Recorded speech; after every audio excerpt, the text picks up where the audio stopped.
I'm Dr. Kathleen Walls. And I'm Kendall John of the ABFA. And you are watching Dr. Walls and Friends on UCCN.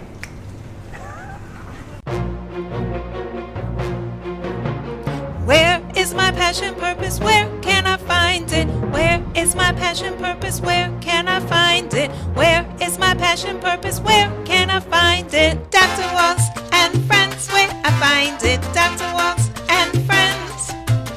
Dr. Walls and Friends, where I find it. Dr. Walls and Friends. I find passion, purpose, inspiration too. At Dr. Walls and Friends, where I find it. Dr. Walls and Friends. Dr. Walls and Friends, where I find it. Dr. Walls and... Welcome to Dr. Walls and Friends. I am your host, Dr. Kathleen Walls, and I am here today with Brother GAHN, and we are going to be talking about reflexology and some other things about GAHN, which are very, very interesting. So join us. We'll be back in a moment on Dr. Walls and Friends.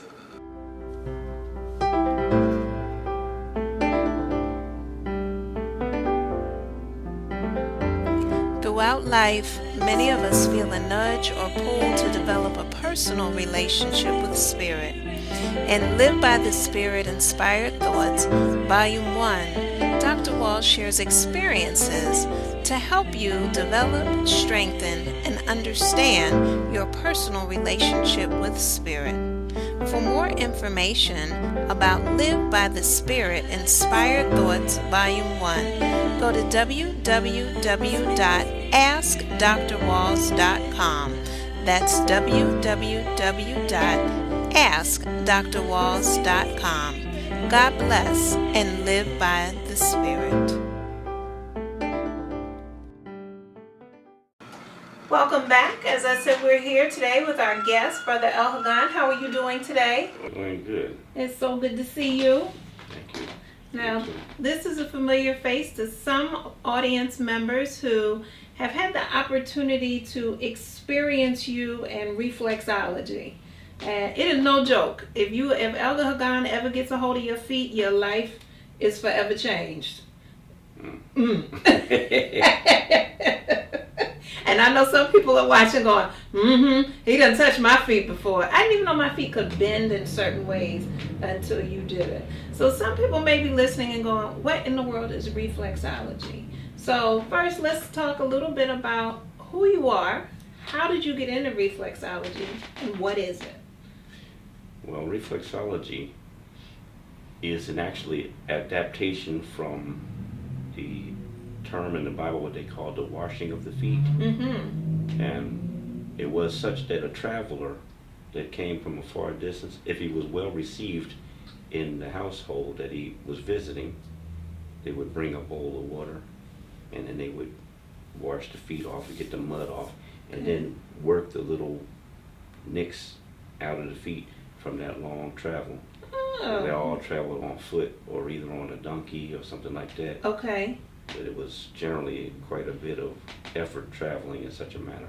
Yes, interesting. So now, people hear the name GAHN. What does GAHN mean? GAHN actually means the Garden of the Creator. The Garden of the Creator. I love that. And how did you come about that name? Well, the garden is a place that you can go to select fruit from. And it's some place that you can always pick something nourishing. So I noticed that every time that I needed an idea, it was always there. So I began realizing that that in itself was a garden from the Creator. Yes. So by taking on that name and attribute, every time that I say my name or somebody else says it, it actually renders a praise. Oh, wow. So it became an activating statement. Interesting. So did GAHN come before the reflexology, or did the reflexology come first? No, we were doing GAHN forever. Okay. But reflexology, I started doing that in about 1975. All right. And how did it come into your life? Well, I saw some information about it, Mhm. and then I realized that that was just another expression for a type of massage that I would do. Mhm. Because I did regular massage, Okay. and then this one was one that focused on the feet, Mhm. and it would address the different organs in the body. Okay. So I found it kind of fascinating, so I got involved in it like that. Then later on, I had a teacher who had studied in Tibet. Mhm. His name was Dr. Imas Sakin, Mhm. and he took me into a deeper study of the science, and then it became part of my life forever after that. Wow. Wow. So you started doing reflexology, and what did you notice? How did your life change? Well, mostly I would apply it to different people, Mhm. and I noticed it would help them get calm. And then, according to the charts, I saw that it would help them with different conditions and ailments that they were having. Okay. It would ease the ailment up and give their body a chance to address more energy Yes. to that circumstance. And it would, to me, it seemed like it healed faster. Wow. Like we didn't have a chart or a machine to test it. Mhm. But there's certain ways that we can look at a person and tell whether they're doing better or not. Right. Like we weren't like the modern people use machines to tell them everything. Mhm. So we look at the eyes, we look at the skin, and we pay a lot of attention to how the person feels. Yes.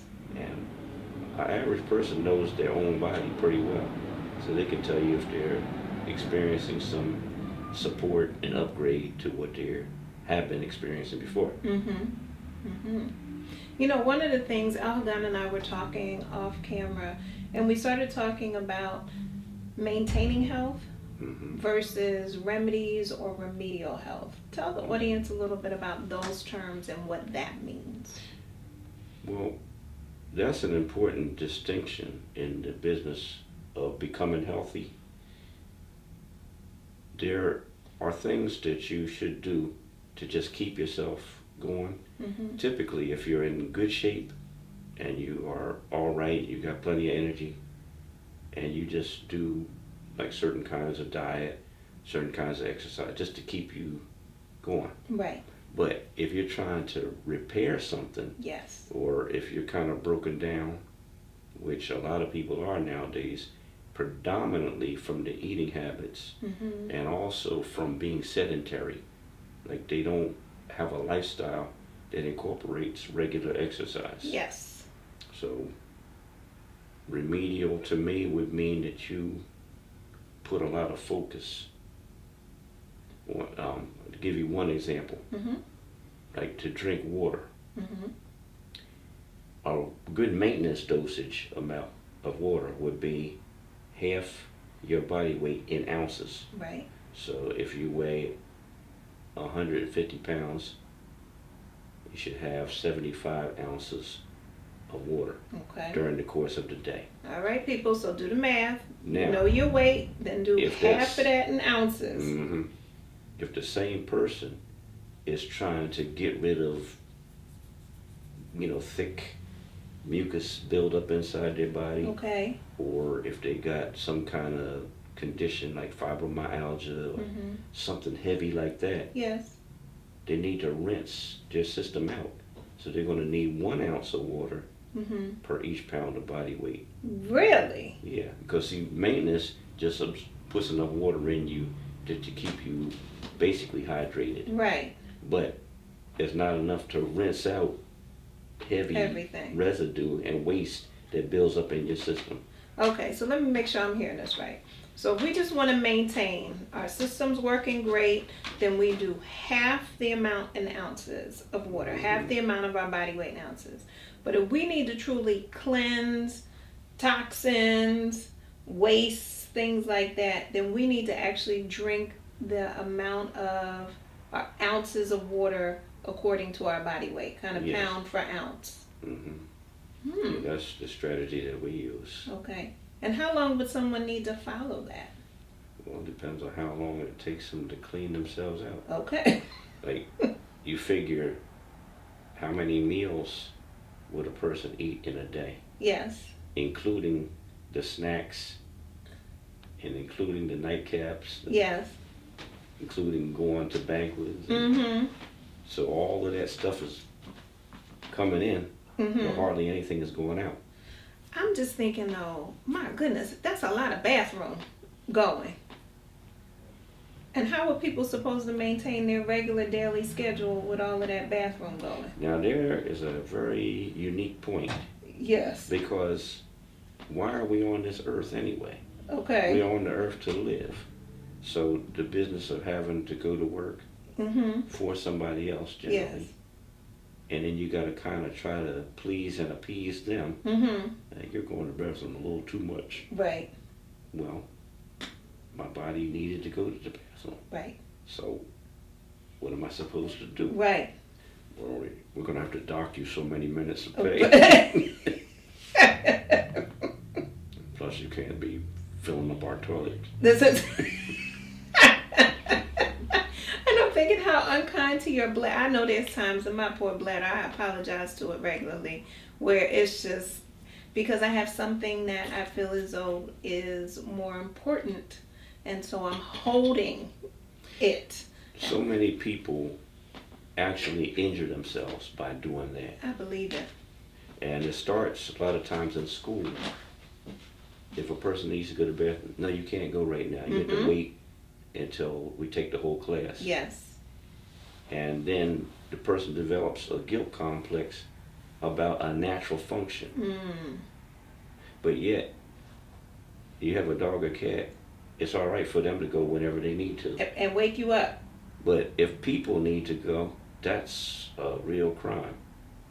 That is such So a good point. some of the conditions and tendencies that we have socially actually warp the body's circadian rhythms and get you out of balance. Right. And then, like you notice, a lot of people, when they reach their late 50s and 60s, they're crippled.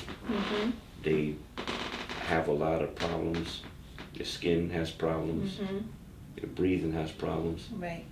Because of habits that they started early on, regardless of how the habits started. By ignoring your natural inclinations and your natural needs, you don't get a chance to live a balanced life. If you don't live a balanced life, you're going to end up with some kind of chronic ailments. If the chronic ailment stays there long enough, it's going to turn into a degenerative condition. Wow. Wow. Well, let's do this. Let's take a break. It's not a bathroom break. It is a commercial break, though. Let's take a break, and when we come back, we're going to talk a little bit more about that importance of being balanced and how someone can achieve that. All right. We'll be back in a moment on Dr. Walls and Friends.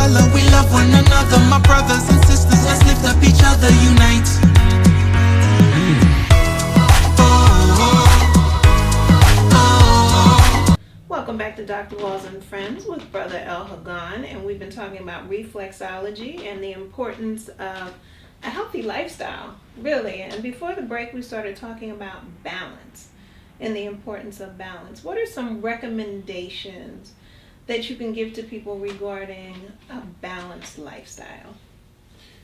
Well, one thing, people need to put some thought on how their body is going to be. They put more emphasis on what their job requires of them, and that becomes the paramount focus in their lives. Yeah. taken precedence over every aspect of naturalness. That is so very true. I know a few years ago, I would probably say it was about 6 years ago, I was having a conversation with a friend. And her question was, what is at the center of your life? And she was asking that for herself, but then I ended up asking it to myself. And at that point, I realized work was at the center of my life. And that meant that it was driving my relationships, it was driving my free time, it was even impacting my rest, my eating, my workout time.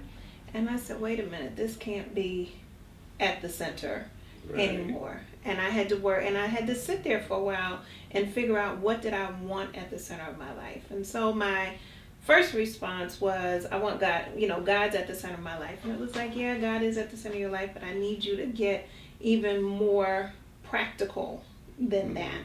And what I realized was that I needed health to be at the center of my life. Because if I wasn't healthy, I couldn't do all the things that I enjoyed, including work. And so then I had to really think about what made my life healthy. And so for me, I call them my 4 pillars. It was prayer and meditation was 1, eating properly was 2, resting was 3, and exercise was 4. And those are my 4 pillars, or my 4-legged table, because I can stand everything else on top as long as I have that strong foundation. Now, so that, when you said that, that's what made me think about. Now, how about with you? What are some additional recommendations? I would do that. Plus, I would add social interaction to that particular, because the human creature is a social creature. Okay. And they need to be able to share their ideas. They need to be heard.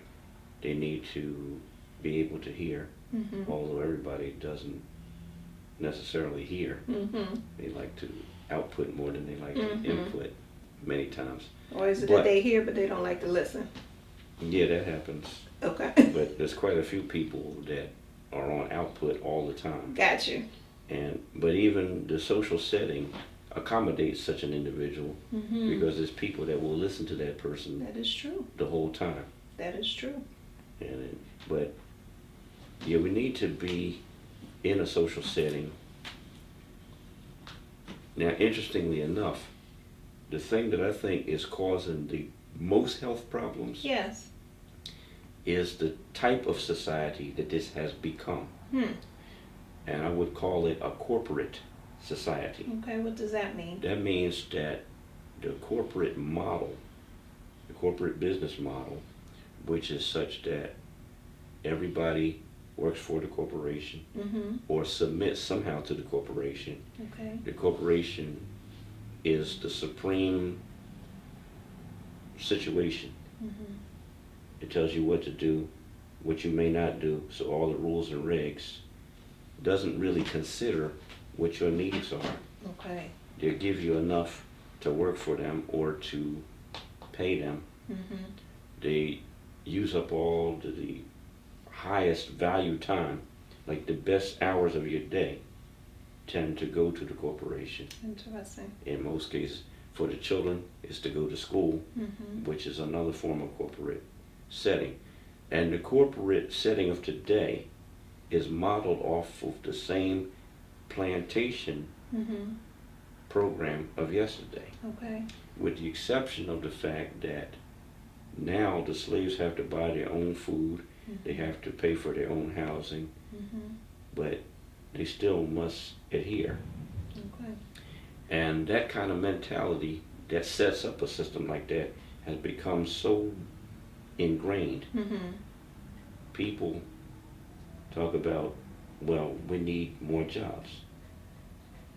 Make the jobs. Well, I was going to ask you, so how do you shift from that corporate mentality? That's going to be a little doing because it requires effort. Okay. The good thing about a corporate setting, you don't have to really think. You just do what you're told, and then at the appointed time, you expect to get paid. Okay. And hopefully you would get paid at that time and wouldn't receive an excuse, we didn't get the budget done, or we didn't receive our contract, or we're not getting as many grants in, or whatever the excuse is, Okay. why you have to go home with less to feed your family than what you expected to. Right. I think people need to really look at positioning themselves to get back to the land Okay. where they can grow their own food, Mm-hmm. even if it's a matter of them hiring servants to grow the food, or hiring employees or workers. I use a lot of the ancient terms intermittently like Okay. that. Like, to me, a servant is a servant.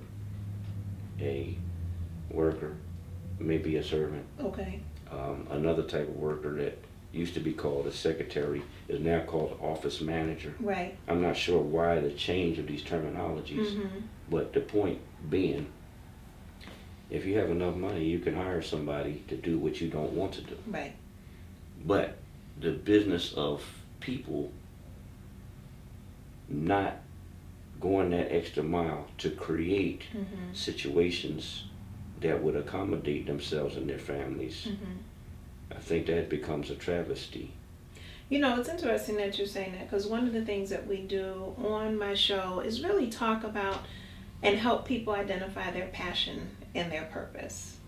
And so we always have these gifts and talents. There's some things, like you're saying, as far as going back to the land. Some people have been said, oh, you have a green thumb. Some people are just very, very good at certain things. And for people to be able to really flow within their gift zone so that they feel as though they are thriving, they feel as though they are living. And my motto is live your greatest life, is wonderful. And so many times, some of those things that people are very passionate about or that they do well are often considered hobbies or something that you do on the side, as opposed to being your way of life. Mm-hmm. Now, one of the things that you've mentioned is that you are really interested in having a farm, growing food, and also, if I remember correctly, a wellness center. Mm-hmm. Can you talk a little bit about those? Yeah, I used to farm, doing organic farming in New Jersey Okay. for 12 years in a row, Oh, wow. back in the 70s. And then that moved back into the Philadelphia area for a while to do some social development work, Mm-hmm. because, like, I've been to different types of counselors, and, advising people on how to upgrade their lifestyle Mm-hmm. to make themselves achieve what they are hoping to achieve in life. Right. And I pretty much still do that. Okay. We, for the last 6 years, been doing more farming work. I started doing some farming in Virginia Mm-hmm. for a couple of years, and then we decided to actually open up a training farm Mm. in Alabama, Okay. because the object was to try to get as far down on the climate belt as possible, because I Gotcha. wanted to have, environment where we could grow trees that don't grow well up here. Yes. So, we started growing peaches, pears, figs, and nectarines, blueberries, and those There's kind that of things. garden again, just Yeah. manifesting itself. Mm-hmm. Okay. Yeah, so we have a program like that now. So we are in the process of raising funds to acquire a piece of land that we can have the training center on. Mm-hmm. Because a lot of people that live in these urban environments, Yes. they want to go back to the land but haven't got a clue as to how to process their thinking. Right. And we want people to be able to go and be successful early, rather than go down there and spend all that money getting land, and then they don't know what to do with the land, and the length of time it takes them to get through the learning curve, Right. then they actually lose the land, or they have spent so much money Mm-hmm. and got disheartened. Right. Right. So that's what this training program was about. We actually run the training program now. We have a series of herbal walks Okay. where we take people in the woods and show them how to identify medicinal and edible plants Oh, wow. that they can use in their daily life. And then we help some of the nonprofit programs in the Philadelphia area with their gardening programs so that people can get more in touch with the aspect of gardening, Yes. and also to develop a liking for that Mm-hmm. and realize that they have an aptitude for growing plants. Yes. Yes. And there's so many varieties that you have the herbs, you know, your sage, your basil, mint, I feel like is one of the easiest ones to grow. And it's such a difference when you grow your own. The freshness, even just the ability to just go out on the porch or go in the other room, wherever you choose to grow them initially, and have access to it. One of the things I love to do during the summer is we grow our herbs, we grow tomatoes, peppers, all types of things. And then to be able to come and make teas out of them.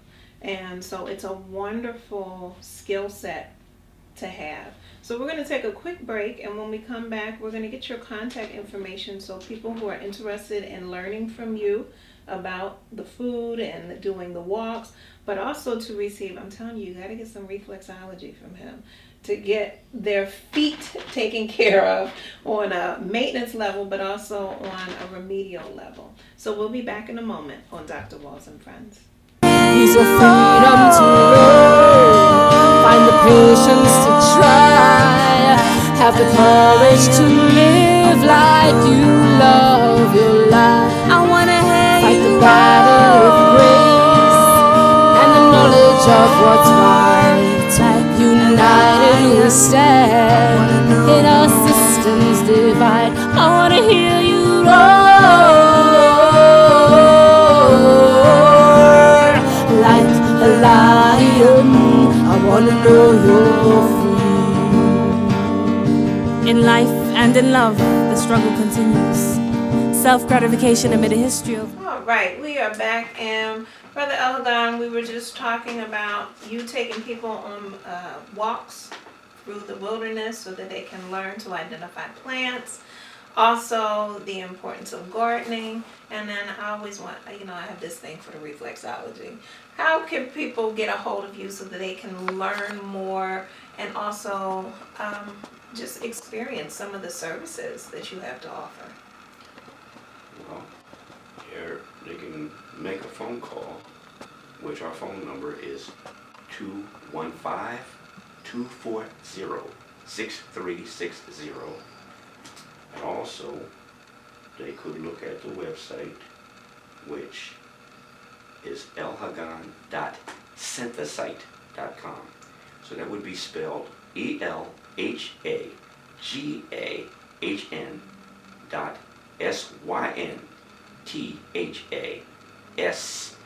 ELHAGANSYNTHASITE.com. And then You can send you an email. yeah, the email would be ELHAGAHN@yahoo.com. All right. Well, Elhagan, I always love spending time with you. I'm not getting my feet rubbed, I promise, in between shows here. But I don't know, I might. All right. Until we meet again, continue to do all the things that you do for this planet. God bless, and we'll see you again real soon. Thank you. All right. All right. And to the audience, continue to live your greatest life. Friends, where I find it, Dr.